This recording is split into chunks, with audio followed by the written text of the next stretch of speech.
Episode 1.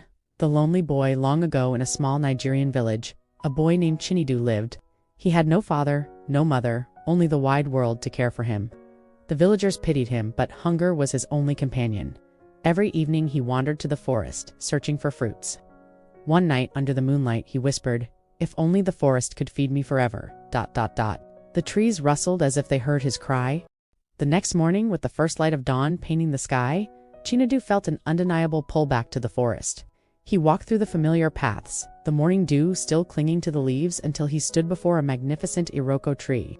It was ancient, its branches reaching for the heavens like gnarled arms. As Chinedu stared in awe, a deep, wise voice echoed from the tree itself. "Young boy," it rumbled, "your song reached us last night." Your voice was filled with respect. Chinedu froze, his heart thumping in his chest. The Iroko continued, "If you honor the forest will honor you." As the words settled in the quiet air, a single perfect fruit detached from a high branch and landed gently at his feet. Hesitantly, Chinedu picked it up. It was warm from the sun. He took a bite, and an explosion of sweetness, richer than any. From that day forward, Chinedu made the ancient Iroko tree his daily confidant. He would sit beneath its sprawling branches, listening to the rustle of its leaves, which seemed to whisper secrets only he could understand. The tree imparted its timeless wisdom, a simple yet profound lesson.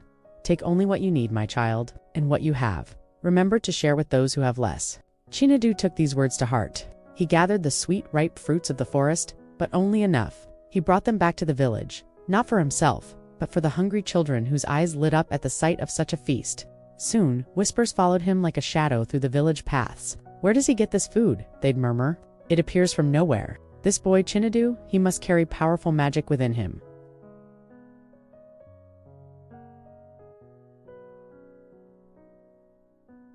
Word spread through the village like a harmattan wind, not of Chinedu's kindness, but of his miraculous ability to provide. And this news reached the ears of the one person who disliked seeing another's star shine brighter than his own, the village chief, sitting on his carved stool, surrounded by plenty, his heart soured with jealousy. "How," he bellowed, his voice echoing in his spacious hut, "how can a mere orphan, with nothing to his name, feed more mouths than I, the chief?" His pride was wounded. His authority felt challenged. He summoned his sharpest-eyed guards. "Follow the boy, Chinedu," he commanded, his voice a low growl. "Watch his every move. I want to know the secret to his magic." The guards, loyal and fearful, slipped into the shadows of the forest, their eyes fixed on the young boy as he made his way to the great Iroko tree. They hid, silent as leopards, and what they saw made their own eyes widen in disbelief. In a village nestled deep within the heart of Africa, there lived a kind young boy named Chinedu. His village was prosperous, never knowing hunger, and it was all thanks to him. One day, the village chief, a man whose eyes held a glint of greed, summoned Chinedu to his grand hut. The air was thick with the smell of palm wine and unspoken questions. "Chinedu," the chief began, his voice smooth like oil, but hiding a sharp edge, "everyone sings your praises. They say you are the reason our granaries are always full. Tell me, boy, what is your secret? How do you feed the entire village?" Chinedu, with a heart full of respect for his elders, bowed low. "Great chief," he answered softly, "it is not my doing alone. The forest helps me. There is a special place, a source of endless bounty." A slow, cunning smile spread across the chief's face. He placed a heavy hand on Chinedu's shoulder, feigning kindness. "A forest of wonders, you say? How magnificent! Then tomorrow, you must do me the honor of taking me there. I wish to see this marvel for myself and thank it for its generosity." But as he spoke these words of gratitude, his heart pulsed with a dark desire. He didn't want to thank the source. He wanted to possess it, to control it, and if necessary, to cut it down for his own gain. That night, a troubled Chinedu couldn't sleep. The chief's false smile haunted him. Under the silvery light of the moon, he slipped out of the village and ran to the heart of the forest, to the ancient, towering Iroko tree that had always provided for him. Tears streamed down his face as he leaned against its massive trunk. "Oh, great Iroko," he whispered, his voice choked with sorrow. "The chief wishes to see you. He speaks with honeyed words, but I fear his heart is dark and full of greed." The leaves of the giant tree rustled, not from the wind, but from a deep, ancient power awakening within. A voice like the sigh of 1,000 leaves whispered back into Chinedu's mind. "Do not fear, child of the forest. I have seen the hearts of men for centuries. When the greedy come seeking what is not theirs, the forest itself decides their fate. Bring him." Chinedu wiped his tears and nodded, his small body still trembling with a mix of fear and faith. He trusted the Iroko, but he also knew the depths of human greed. The dawn was approaching, and with it a confrontation. The next morning, a shadow fell over the village. It was the chief, flanked by his stern-faced guards, their muscles flexing under the morning sun. He stood before the magnificent Iroko tree, his eyes wide with a hungry glint. He tilted his head back, gazing at the leaves that seemed to touch the sky. "So," he declared, his voice booming with authority, "this is the tree that gives wealth." A greedy smile spread across his face. He turned to his men, his voice dropping to a command, "Cut it down." The guards, eager to please their chief, lifted their heavy axes. The first axe swung a silver arc against the green canopy and struck the ancient bark with a loud thud. But what happened next, no one could have predicted. A roar, deep and guttural like thunder, ripped through the forest. It didn't come from the sky, but from the tree itself. The ground beneath their feet began to tremble violently, shaking them to their bones. Massive roots, thick as a man's arm, erupted from the earth, lashing out like powerful whips. The guards cried out in terror. They dropped their axes, which clattered uselessly on the quaking ground, and they ran. They scrambled over each other, desperate to escape the forest's fury, their bravery completely forgotten. The chief, however, was frozen in place. His legs gave way and he collapsed to his knees, his whole body shaking uncontrollably. He stared at the colossal tree, his face pale with fear. Then a voice, ancient and powerful, echoed from the Iroko's very core. It wasn't spoken in words, but felt in the soul. "Greed blinds men," the Iroko rumbled. "This tree is not yours to own. Its gifts are for the forest, not for one man's hoard." As the words settled, strong, supple vines snaked down from the branches. They wrapped around the chief's waist, lifting him effortlessly from the ground. With a mighty heave, the tree flung him through the air, sending him sailing far, far away from the forest's edge. He landed with a thud in the dusty outskirts of the village, humbled and terrified. The chief, stripped of his pride, never dared to set foot near the sacred forest again. The Iroko stood tall, a silent guardian, a timeless reminder that true wealth lies not in what you can take, but in what you respect and protect. Hey everyone, welcome back to the channel. Today, I want to share a story that really makes you think. A tale about a special boy named Chinedu. In this village lived Chinedu, a boy with an extraordinary gift. He could understand the whispers of the forest. He could speak to the trees. The story of Chinedu's gift spread like wildfire. Imagine the buzz. Some villagers were in awe. They'd look at him and say, "He is blessed by the spirits. What a miracle." They saw his ability as a divine blessing, a sign of good fortune for their community. They saw the fruits he'd bring from the forest, the way he seemed to know its secrets, and they celebrated him. But where there is light, there is often shadow. Other villagers grew fearful. They'd mutter amongst themselves, "A boy who speaks to trees? That's not natural. He cannot be trusted." Fear can be a powerful force, can't it? It twists the unknown into something menacing. The children, innocent and practical, didn't care about blessings or curses. They simply followed Chinedu because he always knew where to find the sweetest fruits and the most delicious berries. For them, he was a hero of a different kind. The village elders, however, saw a different kind of danger. They would gather, their brows furrowed with worry, whispering, "What if his power grows too strong? What if he loses control? Or worse, what if something else is controlling him?" Their fear wasn't just of Chinedu, but of the immense untamed power he represented. Chinedu felt the weight of all these conflicting emotions. Every stare, whether of admiration, fear, or suspicion, was a heavy burden on his young shoulders. He felt isolated, caught between being a savior and a threat. One night, under a blanket of stars, the ancient Iroko tree, the wisest in the forest, spoke to him. Its voice was like the rustling of 1,000 leaves, deep and full of age-old wisdom. "Chinedu," it said, "your destiny is larger than this village. You are meant for more. The world is hungry, not just for food, but for the balance and wisdom the forest holds. You must carry our wisdom beyond these hills." Those words ignited something in Chinedu's heart. He understood. His gift wasn't just for him or his village. It was for the world. With newfound purpose, he packed a small bag with a few essentials. There was no grand farewell, no fanfare, just a boy, a small bag, and a heart filled with courage. As he stepped onto the dusty road leading away from everything he had ever known, the forest seemed to come alive behind him. It sang a song of encouragement, a melody of rustling leaves and creaking branches, guiding his steps into the vast, promising unknown. What a powerful story about finding your purpose and having the courage to follow it, even when you feel misunderstood.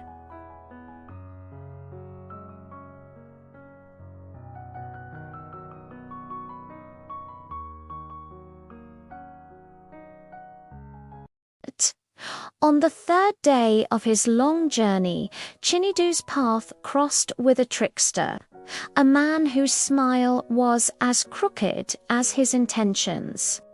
The man's eyes glinted with mischief as he saw the magical fruits Chinidu carried. "Oh, young traveler," he whined, his voice dripping with false need, "I am so hungry. Spare just one of your magic fruits for a weary old man." Chinidu, whose heart was as good as his fruits were sweet, didn't hesitate. He kindly handed one over. The trickster devoured it in a single bite. Then his eyes grew wider, greedier. "Ah, this is powerful magic," he exclaimed. "Listen, boy, I know a secret. Give me the rest of your fruits, and I will lead you to a city paved with gold, a place of unimaginable riches." But Chinidu had learned much on his travels. He saw the lie swimming in the trickster's eyes. He stood firm and shook his head. "My journey is not for gold, but for hope. I will not be fooled." Seeing his plan had failed, the trickster's form wavered. He let out a cackle that sounded like a hyena in the night, and then vanished into thin air, leaving only the sound of his wicked laughter echoing among the trees. Undeterred, Chinidu continued until he reached the bank of a river so wide and fast it looked like an endless sea. There was no bridge, no boat, no way to cross. A wave of despair washed over him, and tears welled in his eyes, dropping into the churning water. As his tears touched the surface, a miracle happened. The river parted, and from its depths rose a shining maiden. Her hair flowed like a waterfall, and her body shimmered as if it were made of pure, living water. "I am Mummy Water, the spirit of this river," she said, her voice like the gentle rush of a current. "Your tears have summoned me. But tell me, child, why should I carry you across to the other side?" Chinidu, filled with awe, bowed his head respectfully. "Great Spirit," he answered, his voice clear and true, "I must cross because I carry hope. Not just for myself, but for all those who have lost it." A gentle, knowing smile spread across Mummy Water's face. Her watery form seemed to glow even brighter. "A noble quest indeed," she murmured. Without another word, she gracefully lifted him in a swirl of cool, refreshing water and carried him safely to the far bank, setting him down as gently as a falling leaf. His journey could now continue, his spirit renewed by the kindness of the river.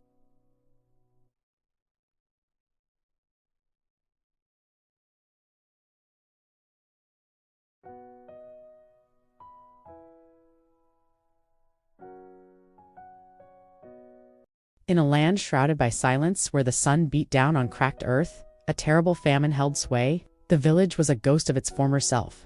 Children's laughter had faded, replaced by the quiet despair in their mother's eyes. Into this desolate town walked a young boy named Chinidu. He was an orphan, with nothing to his name but a gentle heart and a deep connection to the whispering forest. He saw the suffering, the tiny hands too weak to even beg, the ribs that stood out like stark reminders of their hunger. Chinidu didn't hesitate. He reached into the simple cloth bag slung over his shoulder and pulled out fruits he had gathered from the deep woods, vibrant berries and strange, beautiful nuts. He approached a group of children and placed the fruits gently into their palms. Their eyes, dull with hunger, widened in surprise. Then, the magic happened. As the first child took a bite, the forest fruit in their hand transformed. It wasn't a berry anymore, but a piece of warm, fluffy yam. Another child tasted his, and it became a handful of perfectly cooked rice. A wave of gasps and then shouts of pure joy erupted through the crowd. It's food. Real food. Mothers wept tears of relief, hugging their children as they ate. The chant began, a chorus of hope. The orphan boy has brought us life. Chinadu has saved us. Word of this miracle spread like wildfire, carried on the wind until it reached the gilded gates of the king's palace. The king, a stern man whose brow was furrowed with the worry of his starving kingdom, immediately demanded to see the boy. Guards brought Chinadu before the throne. The king's voice boomed through the grand hall. Is it true? Do you conjure food from thin air? Boy. Chinadu, though small, stood tall and met the king's gaze without fear. No, your majesty, he answered, his voice clear and steady. Not from air, but from the kindness of the forest. I only share what nature has offered. The king fell silent, stroking his long graying beard in thought. He looked from the boy's honest face to the hopeful expressions of his courtiers. A slow smile spread across his lips. Then you will stay here in my court, the king declared. Stay and use your gift to feed my people. And so, the orphan boy from the woods became the hero of the kingdom, proving that the greatest magic of all lies in a kind and generous heart.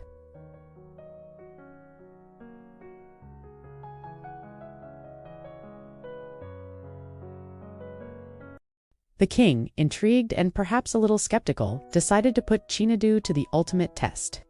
He led the young orphan to a large empty hall, its doors sealed tight. They say you have a gift from the forest, the king declared, his voice echoing in the cavernous space. If that is true, I want you to fill this entire hall with food by sunrise. If you succeed, you will be rewarded. If you fail, ... He let the unspoken threat hang in the air. Left alone in the echoing darkness, Chinadu didn't panic. He sat on the cool stone floor, closed his eyes, and began to pray. He called upon the spirit of the ancient Iroko tree, the same spirit that had sustained him since he was a child. He spoke not of the king's challenge, but of his gratitude, his connection to the earth and the life it gave. He prayed all through the night, his soft voice a steady rhythm in the silence. As the first rays of dawn pierced the high windows, the king and his court returned. When the guards unsealed the doors, a collective gasp swept through the crowd. The hall, once empty, was now overflowing. Piles of plump yams reached towards the ceiling. Baskets of smoked fish scented the air, and large gourds filled with bubbling palm wine lined the walls. The king was utterly stunned. His initial disbelief quickly morphed into something else, a glittering hunger for the power this boy clearly possessed. He saw not a blessed child, but a tool he could use to expand his own influence. But not everyone was impressed. The queen, watching from the king's side, felt a cold knot of jealousy tighten in her stomach. This boy, she whispered venomously to her handmaiden, he will outshine us all. The people's love will shift from the throne to this. This orphan, her mind began to churn with a wicked plan. Later that day, during the celebratory feast, the queen approached Chinadu with a sweet smile and a calabash of the finest palm wine. But as she poured the drink, a fine poison secretly mixed within, a sharp crack split the air. The calabash shattered in her hands, the wine spilling harmlessly onto the floor. The forest spirit, ever watchful, had protected its chosen one. The queen, shocked and exposed, let out a cry and fainted dead away. A murmur spread through the people like wildfire. Surely, the orphan is chosen by the spirits. Chinadu, innocent and pure, simply looked on, unaware of the danger he had just escaped, his bond with the forest stronger than any royal poison. And do you forget to subscribe and hit that notification bell so you won't miss our next tale?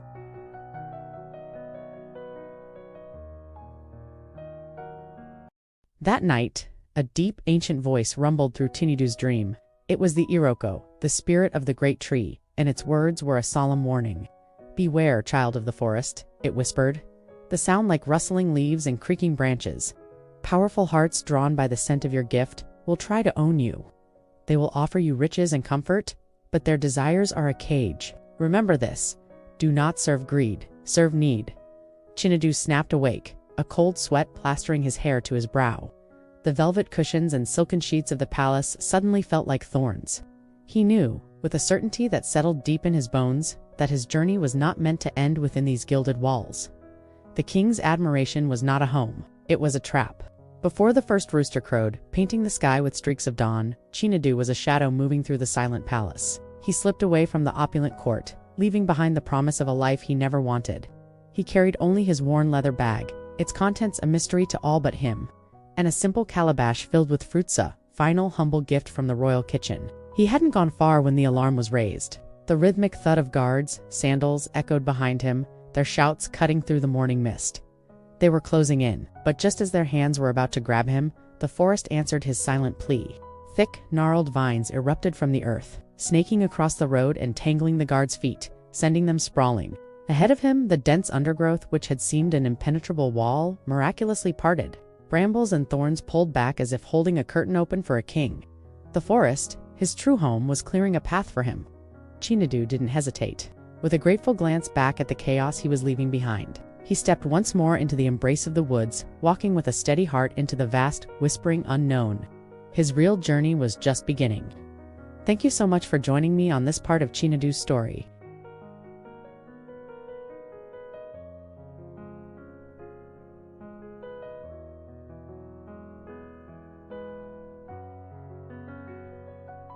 Scene opens. Warm and inviting music begins. Hello, and welcome back to our journey with Chinadu, the child of the forest. When we last saw him, he had just shared his gifts with a lonely village, reminding them of the power of community.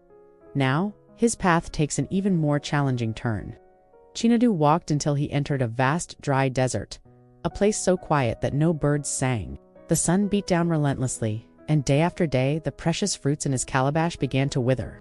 His heart ached with loneliness and despair. He cried out into the silence, "Oh, great forest, have you abandoned me?" But his voice was swallowed by the endless sand. Just as he was about to lose all hope, a small, resilient baobab tree rustled its leaves, whispering on the wind. Even here in the harshest of deserts, life hides just beneath the surface. Taking the tree's advice, Chinadu started to dig. He found edible roots, tough but nourishing, and with them he survived the desert of silence. Emerging from the sands, Chinadu found his path blocked by a colossal giant guarding a mountain pass. "No one passes unless they can defeat me in combat." The giant roared, his voice echoing through the hills. Chinadu trembled, his small frame no match for such a foe, but then he remembered the Iroko tree's wisdom. Strength isn't always about fighting. Instead of raising his fists, he opened his bag and offered the giant the last of his food. The giant, stunned, took the offering and ate. As he chewed, tears streamed down his weathered face. "In all my years," he sobbed, "no one has ever shown me kindness. No one ever fed me before." From that moment on, the giant became Chinidu's loyal friend and protector. Together, the boy and the giant arrived at a magnificent city, its roofs shimmering like gold under the sun. Inside, wealthy merchants paraded in fine silks and sparkling jewels. But just outside the city gates, beggars huddled together, their faces gaunt with hunger. The sight broke Chinidu's heart. He turned to his giant friend and wept. What is all this wealth worth if there is no kindness? He immediately began sharing his forest fruits with the starving people. A strange magic filled the air. As their empty bellies were filled, the city's glittering gold seemed to fade, turning to common dust in the eyes of the people. But something far more valuable took its place. The city began to whisper Chinidu's name, not for riches, but in awe of his compassion.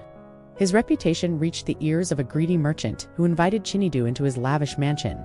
"Boy," the merchant said with a cunning smile, "give me the secret to your endless supply, and I will make you the ruler of this entire city." Chinadu simply shook his head. "The forest gives freely," he explained, "but its gifts and its spirit can never be sold." Enraged, the merchant lunged forward and grabbed the magical calabash. But as his greedy hands touched it, the calabash cracked and splintered, spilling nothing but worthless ashes onto the marble floor. Leaving the city of false gold behind, Chinadu and the giant traveled to a village alive with the sound of drums. A great festival of masks was underway. Flames leaped into the night sky as dancers in elaborate costumes moved to the thunderous rhythm. The village elders, sensing the special spirit within Chinadu, invited him to join the dance. As he moved with the masquerades, he felt a powerful connection to the world around him. In the flickering firelight, he saw the ethereal faces of ancient spirits mingling with the crowd. They bowed their heads to him, their voices a whisper on the wind. "Child of the forest, we see you, we walk with you." That very night, as Chinadu slept, a thief crept into his camp, intent on stealing his bag of treasures. But the moment the thief's hands opened the bag, it didn't reveal fruits or gold. Instead, it filled with a writhing mass of harmless snakes. The thief screamed in terror and fell to his knees, begging for mercy. "Forgive me, boy, I was desperate." Chinadu, showing no anger, calmly helped him. "Do not steal from others," he said gently. "There is a better way. Learn to share and you will never be empty." Moved by his grace, the thief vowed to change his ways and became another devoted follower on Chinadu's incredible journey. What an amazing series of trials and triumphs for our young hero. Chinadu continues to show us that true power lies in kindness, generosity, and courage. And hit that notification bell so you won't miss the next chapter.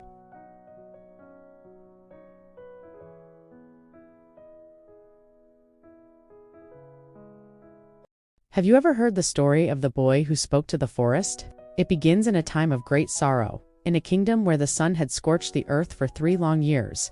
The rivers were whispers of dust, and the fields were cracked and barren. The people, desperate and thin, heard tales of a boy named Chinadu, an orphan who understood the language of the trees. They sent messengers begging him to come. When Chinadu arrived, he saw their suffering. He knelt on the parched ground, closed his eyes, and began to sing. It wasn't a song of men, but a song of roots and leaves, of rustling winds and ancient wood. He sang the forest's song, and the sky listened. Dark clouds gathered as if summoned. A flash of lightning split the air, and then rain. A gentle patter at first, then a torrential downpour. The people wept and danced in the mud, their joy overflowing. "Blessed be the boy who spoke with the forest," they cried. The king, overwhelmed with gratitude, offered Chinadu the highest honor. "Rule with me, boy," he declared, presenting a golden crown. "You will have riches beyond imagination, power beyond measure." But Chinadu simply shook his head, his gaze steady. "I was not born for crowns," he replied gently. "I was born to heal hunger." And with that, he turned and walked away, leaving behind a kingdom and a title, his name already traveling on the wind like a legend across nations. Many years passed. The boy grew into a tall, strong man, his heart as kind as ever. He decided it was time to return to the village that had once cast him out. As he walked through the familiar paths, the children, who had only heard stories of him, ran to greet him, shouting, "Brother Chinadu, you're home." The elders, who had once viewed him with jealousy and suspicion, now bowed their heads in respect. Even the old chief, frail and weakened by age, approached him with tears in his eyes. "Forgive me," he wept. "I was blind. I see now that you were chosen."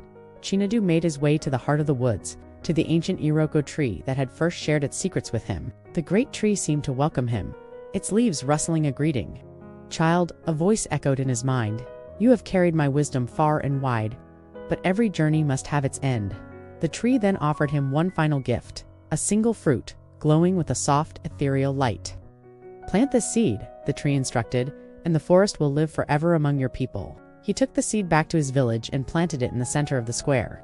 From that single luminous seed, a new tree began to grow. It grew faster and taller than any other, its branches reaching for the sky, quickly towering over all the huts.